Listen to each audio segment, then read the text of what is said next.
Hello दोस्तों, नमस्कार, जय हिंद। वेलकम टू माय चैनल पेजी video the ideal life for your better life. तो गाइस, आज हम बात करेंगे जो सीपीएफ या फिर आयुष्मान सीपीएफ स्कीम है, नया जो गाइडलाइन है, इस गाइडलाइन में क्या अच्छा है, क्या बुरा है, या फिर क्या चेंजिंग किए गए हैं, इसके बारे में हम बात करेंगे। तो दोस्तों, सबसे पहले मैं आपको बताऊंगा कि जो CGHS मतलब सेंट्रल गवर्नमेंट हेल्थ स्कीम, और दूसरा स्कीम है कि PM जॉय, प्रधानमंत्री जन आरोग्य योजना। ये दोनों स्कीम के तहत मतलब दोनों स्कीम के माध्यम से दोनों स्कीम में जो भी इम्पेरेंट या फिर सूचीबद्ध अस्पताल है, उनमें किसी भी CPF के कार्मिक जैसे BSF, SSB, CRPF, ITBP, CISF, Assam rifle, NSG अपने एवं अपने आश्रितों का मतलब डिपेंडेंट का इलाज का सुविधा ले सकते हैं। ठीक है गाइस। और इसमें जो भी IPD और OPD है, इसके बारे में मैं आपको बोलना चाहूँगा। दोस्तों, OPD का मतलब है जब भी कोई पेशेंट को डॉक्टर को दिखाना होता है और दवा लेके आ जाते हैं और एडमिट ना होते हैं, तो इसको बोलते हैं OPD, आउट पेशेंट डिपार्टमेंट। और दूसरा है दोस्तों IPD मतलब इन पेशेंट डिपार्टमेंट, जब कोई पेशेंट या फिर मरीज कुछ दिन के लिए, कुछ घंटे के लिए हॉस्पिटल में एडमिट होते हैं। ठीक है दोस्तों, उसको बोलते हैं IPD मतलब भर्ती होना व एडमिट होना। ठीक है गाइस। तो दोस्तों, सबसे पहले OPD के बारे में बात करेंगे कि OPD के लिए क्या अपडेट है, और उसका बात करेंगे IPD के लिए क्या अपडेट है। दोनों दोस्तों थोड़ा सा अलग है और इसका गाइडलाइन भी थोड़ा सा ही अंतर है, बाकी सारे सेम है। तो सबसे पहले बात करते हैं कि OPD में जब हम क्लेम करेंगे, कोई भी CPF कार्मिक क्लेम करेंगे या फिर ट्रीटमेंट करेंगे, उसके लिए क्या आदेश या फिर दिशा निर्देश दिए गए हैं। जो नए दिशा निर्देश है, इसके हिसाब से 75 साल के उम्र या फिर उससे अधिक किसी भी डिपेंडेंट या फिर आश्रित के लिए किसी प्रकार की रेफरल का आवश्यकता नहीं है। लेकिन उससे नीचे कोई भी डिपेंडेंट या फिर आश्रित के लिए, सभी आश्रित के लिए रेफरल का आवश्यकता होगा। ठीक है दोस्तों। उसका दोस्तों रेफरल स्लिप किसी भी CPF unit, MI room, hospital या फिर गवर्नमेंट हॉस्पिटल से लिया जा सकता है। ठीक है दोस्तों, क्लियर। उसके बाद दोस्तों तीसरा है कि जो सर्विस पर्सनल है या फिर इनके लिए, चाहे वो ड्यूटी में है या फिर छुट्टी में है, रेफरल का आवश्यकता होगा। रेफरल कहाँ से? किसी भी CPF unit, MI room, hospital से या फिर गवर्नमेंट हॉस्पिटल से। ठीक है दोस्तों। लेकिन दोस्तों, रेफरल स्लिप में कोई भी ओवर राइटिंग या फिर काटिंग नहीं होना चाहिए, ये नया गाइडलाइन में लिखा है। और नीचे कुछ कलम है या फिर दिशा निर्देश है, इसको भी फॉलो करना होगा, जैसे प्राइमरी डायग्नोसिस एवं क्लिनिकल एग्जामिनेशन फाइंडिंग। ठीक है दोस्तों। उसको दोस्तों रेफरल का पर्पस मतलब जरूरत क्यों हुआ, मतलब रेफरल स्लिप में अवश्य कौन सा डॉक्टर को लिखना होगा कि कौन सा सेवा इसको प्रदान किया जाना चाहिए, या फिर उसका प्रोसीड्योर क्या होगा, प्रोसीड्योर का नाम लिखना होगा, कंसल्टेशन का नाम लिखा होगा या फिर स्पेशलिस्ट का नाम लिखना होगा। ठीक है दोस्तों। उसका दोस्तों रेफरल का डेट अवश्य देना होगा, या फिर रेफरल का जो वैलिडिटी है वो 1 महीने के लिए वैलिड रहेगा, या फिर 3 बार अलग अलग विजिट कर सकते हैं 1 महीने के अंदर। और उसके बाद दोस्तों मैक्सिमम 3 अलग अलग स्पेशलिस्ट, मान लीजिए एक ही रेफरल स्लिप में एक व्यक्ति के लिए अगर उसका 3 अलग अलग बीमारी है, तो उस अलग अलग 3 बीमारी के लिए अलग अलग स्पेशलिस्ट को वो दिखा सकते हैं या फिर डॉक्टर रेफर कर सकते हैं। जैसे दोस्तों हार्ट के लिए हार्ट स्पेशलिस्ट अलग से, या फिर न्यूरो सर्जन स्पेशलिस्ट न्यूरो के लिए, जैसे नर्व्स के लिए न्यूरो सर्जन, उसके लिए अलग से। इस प्रकार से मैक्सिमम सिर्फ 3 अलग अलग स्पेशलिस्ट को दिखा सकते हैं एक रेफरल स्लिप से। ठीक है दोस्तों। उसके बाद दोस्तों जो रेफरल का डेट या फिर जो टाइमलाइन है, इसके बारे में बताऊंगा कि कैंसर या फिर जो दीर्घकालीन या फिर लॉन्ग टाइम बीमारी है, इनके लिए रेफरल 3 महीने तक वैध रहेगा। एक रेफरल 3 महीने तक वैध रहेगा। ठीक है। और रेफरल स्लिप में जो कंसर्न डॉक्टर है, इसका साइन और सिग्नेचर अवश्य या फिर अनिवार्य होगा। ठीक है दोस्तों। तो इसमें एक नया अपडेट ये है कि आर्मी मेडिकल कोर के जो डॉक्टर होगा, उनसे भी आप रेफरल ले सकते हैं। ठीक है गाइस। उसके बाद दोस्तों और एक नया अपडेट है, ये अच्छा अपडेट है कि जो कंप्यूटर जनरेटेड रेफरल स्लिप है, इसमें किसी प्रकार की साइन या फिर मोहर का आवश्यकता नहीं है। ठीक है गाइस। और नीचे दोस्तों और अपडेट है कि CEX मतलब चीफ एग्जीक्यूटिव या फिर CPD क्लेम पैनल डॉक्टर, ये पेशेंट का डेमोग्राफी या फिर जितना भी डॉक्यूमेंट्स है, बिल है, सबको चेक पे करते हैं। और जो भी पेशेंट होगा उनका CPF आयुष्मान कार्ड अपलोड करना अनिवार्य है। ठीक है गाइस। उसका दोस्तों जो भी डॉक्यूमेंट्स है मेडिकल संबंधित, ट्रीटमेंट संबंधित सभी मूल डॉक्यूमेंट का, ओरिजिनल डॉक्यूमेंट का कॉपी स्कैन करके पोर्टल में अपलोड करना होगा एट ए टाइम, मतलब जब आप बिल क्लेम करेंगे। उसका दोस्तों एक नया अपडेट ये है, ये थोड़ा दिक्कत हो सकते हैं, जैसे कि किसी भी आश्रित या फिर डिपेंडेंट का उम्र अगर 25 साल या फिर उससे अधिक है तो उनके लिए अलग से आपका यूनिट से एक डिपेंडेंट सर्टिफिकेट बनाना होगा और वो अपलोड करना होगा।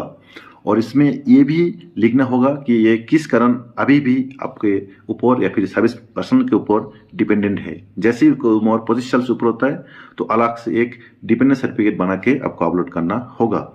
और इसमें ये भी मेंशन होगा कि यदि इसमें आपका डिपेंडेंसी गलत पाया जाता है तो आपके ऊपर डिसिप्लिनरी एक्शन लिया जा सकता है। तो गाइस और एक अपडेट ये है कि अगर किसी भी पेशेंट को ओपीडी ट्रीटमेंट के लिए रेफर किया जाता है, ठीक है दोस्तों, तो वो इन हाउस मतलब उस हॉस्पिटल के अंदर अगर दवाई ना लेके वो बाहर से लेता है तो वो ले सकते हैं। ठीक है दोस्तों, किसी भी रजिस्टर्ड जो फार्मेसी है उसके पास से आप दवा ले सकते हैं और इसके लिए नॉन एबिलिटी सर्टिफिकेट का जरूरत नहीं है। ठीक है दोस्तों। और जब भी आप किसी भी रजिस्टर्ड फार्मेसी से दवा लेंगे मतलब बाहर से, तो दोस्तों दवाई का जो बिल होगा, दवा का बिल के ऊपर उसका रजिस्ट्रेशन नंबर और GST नंबर या फिर ड्रग लाइसेंस नंबर या फिर GST नंबर अवश्य होना चाहिए, नहीं तो आपका बिल कैंसिल भी हो सकते हैं। ठीक है गाइस। और दूसरी बात दोस्तों, जो दवा के MRP है वो MRP अप्रूव अमाउंट से अधिक नहीं होना चाहिए या फिर अप्रूव अमाउंट MRP से अधिक नहीं होना चाहिए। ठीक है दोस्तों। अगर दोस्तों किसी भी बिल कंप्यूटर जनरेटेड है तो उसके ऊपर कंसर्न डॉक्टर का साइन और सील का जरूरत नहीं होगा। ठीक है गाइस। और एक ही रेफरल में दोस्तों, जैसे मैं आपको पहले बताया कि 3 बार आप 3 प्रकार की स्पेशलिस्ट के को रेफर करा सकते हैं या फिर आप दिखा सकते हैं, तो इसलिए आपको अलग से रेफरल का जरूरत नहीं होता है।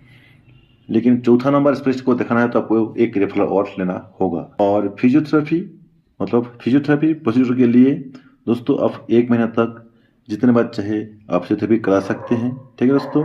लेकिन उसके बाद जैसे 30 दिन या फिर 1 महीना खत्म होता है तो उसके बाद आपको एक दूसरा रेफरल का जरूरत होता है। और फिजियोथेरेपी के लिए दोस्तों जो CGHS रेट या फिर जो ABPM जो का रेट है वो ही आपको दिया जाएगा। जब आप बिल क्लेम करेंगे तो दोस्तों प्रेस्क्रिप्शन स्लिप डॉक्टर का, investigation report, pharmacy bill, laboratory bills, ये सब कुछ आपको अपलोड करना होगा वो अलग अलग जगह में। अगर दोस्तों जितना आपका ट्रीटमेंट किया है उससे अधिक अपने कोई अलग अमाउंट या फिर एक्स्ट्रा अमाउंट आप क्लेम करते हैं तो दोस्तों CPD को ये पावर है या फिर CX को पावर है कि इसको ठीक से चेक बैक करेगा और आपका जो एक्स्ट्रा अमाउंट है या फिर जितना अमाउंट आपको मिलना चाहिए उस हिसाब से आपको अमाउंट देगा या फिर अधिक अमाउंट को कटौती करेगा। ठीक है गाइस। तो दोस्तों और एक अपडेट इसमें अच्छा है कि मान लीजिए किसी भी डॉक्टर ने प्रिस्क्रिप्शन में 2 पेज में लिखा है या फिर 1 पेज में दोनों साइड में लिखा है, तो पहला साइड में या फिर दोनों एक ही पेज का दोनों साइड में डॉक्टर का साइन या फिर मोहर का जरूरत नहीं है। जो लास्ट पेज है पीछे साइड में अगर उसमें डॉक्टर का साइन और सील होगा तो दोस्तों वो बिल या फिर प्रिस्क्रिप्शन आप अपलोड कर सकते हैं। उसके बाद गाइस बात करते हैं कि IPD केस में कि या फिर डे केयर क्लेम के केस में जो गाइडलाइन है इसके बारे में। जैसे दोस्तों रीइंबर्समेंट केस में क्या होगा, रीइंबर्समेंट जब भी आप करेंगे तो आपको CGHS रेट के अनुसार ही आपको प्रतिपूर्ति किया जाएगा। उसके बाद दोस्तों जो इंपीरियल हॉस्पिटल है उसके लिए क्या गाइडलाइन है, आपने जितने भी ट्रीटमेंट या फिर सुविधा ली है उसका बिल आपको CGHS रेट में ही क्लेम आपको प्रतिपूर्ति किया जाएगा। और इसमें जो CEX और CPT है ये वेरीफाई करेगा कि एक्चुअली वो हॉस्पिटल इम्प्लीमेंट था या नहीं था। ठीक है दोस्तों। और जो नॉन इम्प्लीमेंट हॉस्पिटल है दोस्तों, इसमें अगर आप ट्रीटमेंट करते हैं तो इसके लिए क्या गाइडलाइन है दोस्तों, नॉन इम्प्लीमेंट या फिर सूचीबद्ध गैर सूचीबद्ध हॉस्पिटल के लिए आप तभी किसी का ट्रीटमेंट करा सकते हैं अगर वो इमरजेंसी केस है। ठीक है दोस्तों। और इमरजेंसी केस में दोस्तों, इमरजेंसी केस में जो ट्रीटिंग डॉक्टर है वो अपना साइन और सिग्नेचर जरूर करे, मतलब स्टैम्प जरूर लगाए। उसके बाद वो इमरजेंसी सर्टिफिकेट आपको अपलोड करना होता है। आपका इमरजेंसी सर्टिफिकेट का डेट और एडमिशन डेट एक होना चाहिए। ठीक है दोस्तों। और इसमें भी दोस्तों जो रेफरल स्लिप है सब सभी डिपेंडेंट या फिर आश्रित के लिए चाहिए, लेकिन जिसका उम्र 75 साल से अधिक है उनको छोड़ के। और दोस्तों जो CPT और CEX, जो भी सभी बोलते हैं कि CPT और CEX सिर्फ क्वेरी लगाते हैं, दोस्तों इनका काम है वही है, इनको सब कुछ चेक बैक करना होता है। जैसे पेशेंट का नेम क्या है, पेशेंट का जेंडर, लिंक क्या है, उम्र क्या है, ठीक है दोस्तों।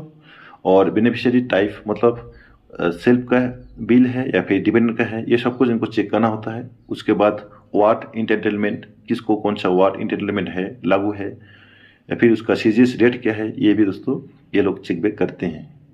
उसके बाद दोस्तों रेफरल का डेट क्या था या फिर ट्रीटमेंट का डेट क्या था, अगर अलग अलग है तो मिसमैच है तो दोस्तों आपको ऊपर क्वारी लग सकते हैं। उसके बाद दोस्तों हॉस्पिटल का स्टेट और उस हिसाब से जो NABH स्टेटस है, वो NABH स्टेटस है या फिर नॉन NABH है, ये भी वो चेक करते हैं। रिइंबर्समेंट क्लेम के लिए दोस्तों अगर गैर सूचीबद्ध हॉस्पिटल है तो आपको इमरजेंसी सर्टिफिकेट अवश्य बनाना होगा, मतलब आप इमरजेंसी केस में ही गैर सूचीबद्ध हॉस्पिटल में अपना या फिर अपने आश्रितों का ट्रीटमेंट करा सकते हैं। रेफरल स्लिप किसी भी डॉक्टर मतलब CPF डॉक्टर या फिर गवर्नमेंट हॉस्पिटल के डॉक्टर द्वारा अवश्य दिया जाना चाहिए, सिर्फ इमरजेंसी केस को छोड़कर। और दोस्तों जो इमरजेंसी सर्टिफिकेट है इसमें अवश्य ही जो ट्रीटिंग डॉक्टर है, जो डॉक्टर द्वारा ट्रीटमेंट करा रहे हैं, उनका साइन और सील अवश्य लगाए। अब हम इसमें और एक कॉलम जोड़ दिए गए हैं कि जब भी आप इमरजेंसी में ट्रीटमेंट करेंगे तो इमरजेंसी सर्टिफिकेट में जो ट्रीटिंग डॉक्टर है उनका सील और साइन रहेगा, लेकिन उनके साथ साथ जो हॉस्पिटल या फिर मेडिकल का सुपरिटेंडेंट है उनका भी काउंटर साइन होगा, ठीक है गाइस, अदरवाइज आपका बिल कैंसिल हो सकते हैं। ये दोस्तों सिर्फ अगर आप इमरजेंसी में नॉन इम्प्लेंट हॉस्पिटल में ट्रीटमेंट कराते हैं तो उसके लिए ये लागू होगा। और दोस्तों इमरजेंसी केस में ट्रीटमेंट अब अगर कराते हैं तो उसमें जो इमरजेंसी सर्टिफिकेट बनते हैं, इमरजेंसी सर्टिफिकेट में अवश्य ये मेंशन करना होगा कि इमरजेंसी क्या था या फिर इमरजेंसी का कारण क्या था, ठीक है। उसके बाद दोस्तों अगर न्यूबॉर्न बेबी मतलब डिलीवरी केस में न्यूबॉर्न बेबी के लिए कोई भी ट्रीटमेंट होते हैं तो दोस्तों 6 महीने के आगे तक उस बच्चे के माँ के नाम पे ही ट्रीटमेंट या फिर बिल को अपलोड किया जाएगा। उसके बाद जैसे ही अगर किसी नवजात शिशु होते हैं उसका उम्र 6 साल या फिर 6 महीने से ऊपर होता है तो उसका आयुष्मान कार्ड बनाना आवश्यक है, उसके बाद ही उसका आप ट्रीटमेंट करा सकते हैं। और दोस्तों जो CPT है, CPT मतलब क्लेम पैनल डॉक्टर या फिर CEX चीफ एग्जीक्यूटिव, इन्होंने दोस्तों आपका जो ब्रेकअप GST बिल है, इनवॉइस है, इनको चेक करते हैं और सीजीएस रेट के हिसाब से आपको पोते करते हैं और जो भी डिडक्शन करना होता है इस लेवल में ही होते हैं।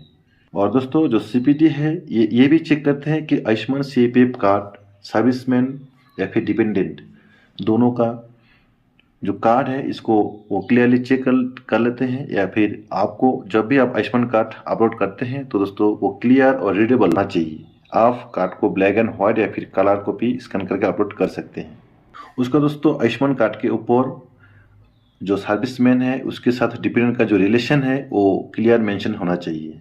अगर उसमें जो रिलेशनशिप है वो मेंशन नहीं है, सन है, ब्रदर है, मदर फादर डॉटर, ये अगर मेंशन नहीं है तो दोस्तों आपको अलग से एक डिपेंडेंट सर्टिफिकेट बना के आपका यूनिट से अपलोड करना होता है, अदरवाइज आपका बिल कैंसिल भी हो सकते हैं। उसके बाद दोस्तों जो बिल है, बिल में दोस्तों अगर आप ब्रेकअप बिल है या फिर कंसोलिडेटेड बिल है, दोनों में ही या फिर दोनों के लिए ही जो ट्रीटिंग डॉक्टर है या फिर कंसर्न हॉस्पिटल अथॉरिटी है उनके द्वारा साइन होना अनिवार्य है। तो दोस्तों यहाँ तक जो गाइडलाइन है, यहाँ तक हमारा खत्म होता है गाइडलाइन, उस गाइडलाइन के हिसाब से। और आगे जो भी जानकारी होगा उसको मैं टाइम टू टाइम अपलोड करके या फिर वीडियो बना के आपके पास पहुँचा दूंगा। दोस्तों तब तक विनती है आपसे कि चैनल में सब्सक्राइब करें और चैनल में बढ़े नहीं, साइड में जो बेल बटन है उसको टच करें ताकि सबसे पहले जो भी अपडेट होता है वो आपके पास नोटिफिकेशन पहुंच जाए। ठीक है गाइस, जय हिंद, नमस्कार।